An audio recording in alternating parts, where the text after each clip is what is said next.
amigos, tudo bem com vocês? Esta é a série sobre pais e filhos, essa relação então que é muito importante para todos nós, na criação da nossa identidade.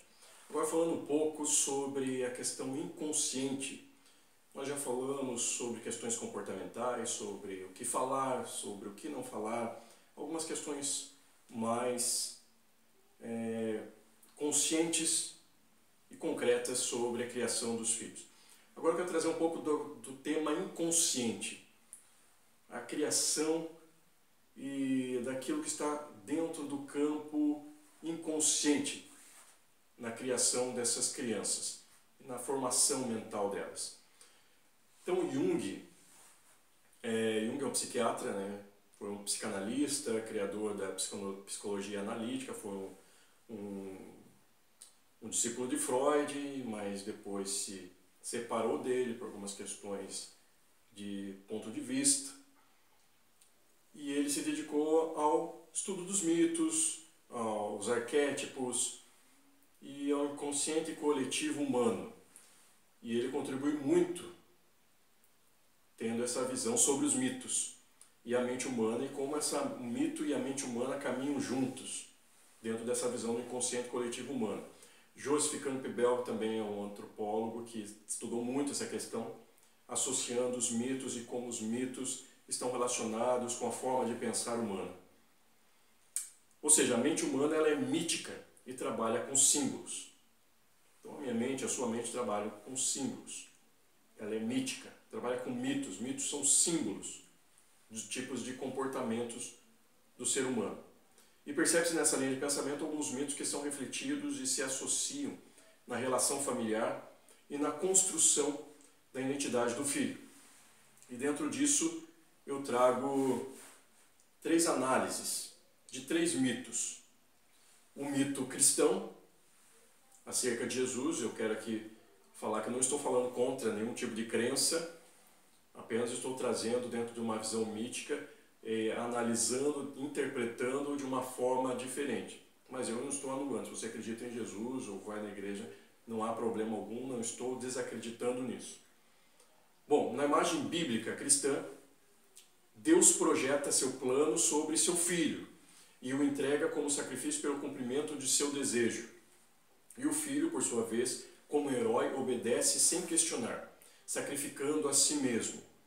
E há uma certa semelhança aqui com o mito de Zeus, visto que Zeus se relaciona com as mulheres mortais e gera filhos que são heróis. Então aqui a gente pode observar que existem pais, homem ou mulher, entenda que pais se relacionam ao homem e à mulher, não só a figura do homem, mas também a figura da mulher, porque pais também é uma representação da mulher. Quando você fala pai, você fala mulher e homem. Que de forma pacífica colocam seus projetos e planos sobre o filho a ponto de torná-lo um sacrifício para cumprir as suas vontades. Esse filho cresce um semideus, acreditando que possui poderes concedidos pelo pai, homem ou mulher, sem identidade própria, com um falso ego pacífico. Eu até comentei isso no outro vídeo. E tal filho carrega em seu inconsciente a seguinte lei: Pai, não seja feita a minha vontade, mas a sua. Então eles não conseguem seguir no seu próprio caminho, na sua vontade. E essa é uma lei que fica lá no inconsciente dessa pessoa e ela vai transferindo e vai levando e carregando ao longo da vida dela. Pai, não seja feita a minha vontade, mas seja feita a sua vontade. A exemplo dessa imagem cristã do pai que envia o seu filho para ser um sacrifício para realizar a sua vontade. E então nós vamos ter esse modelo de pais que fazem isso, que vão projetando os seus desejos e as suas vontades na vida desse filho, sem que esse filho construa sua própria identidade. Então esse filho vai se tornar um sacrifício em nome do seu pai, sem que ele tenha consciência disso. Outro mito é o mito grego de Zeus. Zeus, o supremo do panteão grego, em determinado momento engole a sua esposa Metis, a qual está grávida de Atenas. Zeus passa mal, sua cabeça é aberta e Atenas nasce. Então ele engole Metis, que está grávida, e Zeus dá a luz a Atenas, né, por meio da sua cabeça.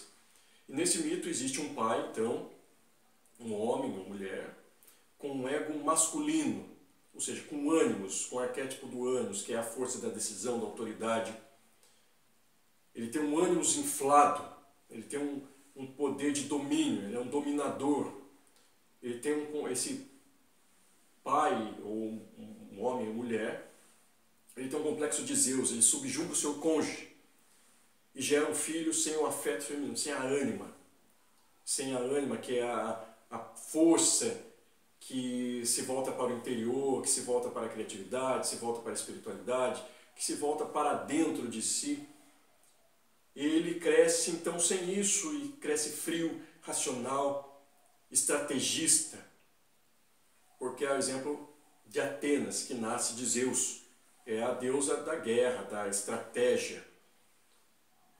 E temos um filho que nasce então do autoritarismo, e além disso o filho nasce da idealização, ou seja, da cabeça, como nasce da cabeça de Zeus, nasce da cabeça desse pai ou dessa mãe. Ou seja, é uma identidade idealizada e projetada de forma incisiva. Ele já é incisivo, é um pai autoritário, diferente do outro que é pai pacífico. Mas da mesma forma cria um ego falso, associado ao arquétipo do justiceiro. Desse vai ser mais justiceiro. Há uma identificação com a parte injustiçada. Por exemplo, ele viu o pai autoritário, ou a mãe autoritária, não sei.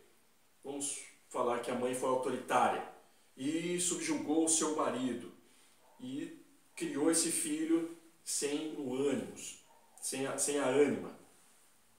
E esse filho se identifica com aquela parte que foi subjugada, injustiçada, ou seja, com seu pai que foi injustiçado pela mãe autoritária. Ele cria um certo tipo de justiça, se identifica com a vitimização e cria-se um plano de justiça. E trazendo o exemplo também de Atenas. No caso, Atenas se identifica com a injustiça feita à mãe Metis, que foi engolida por Zeus, e se torna uma guerreira, injustiçada, estrategista. Então, é um filho que pode ser criado, associado a este mito. E, por fim, o mito de Narciso. Narciso nasce de um abuso. Céfiso violenta a ninfa Leríope e concebe Narciso, o qual será condenado a se apaixonar por sua bela imagem, porém sem nunca ter a si mesmo.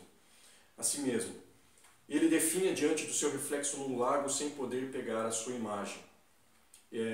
Então, Narciso é esse que nasce de um abuso. A mãe dele teve ele de forma indesejada. É um filho que nasce do não desejo e criado por uma só parte, ou pela mãe ou pelo pai.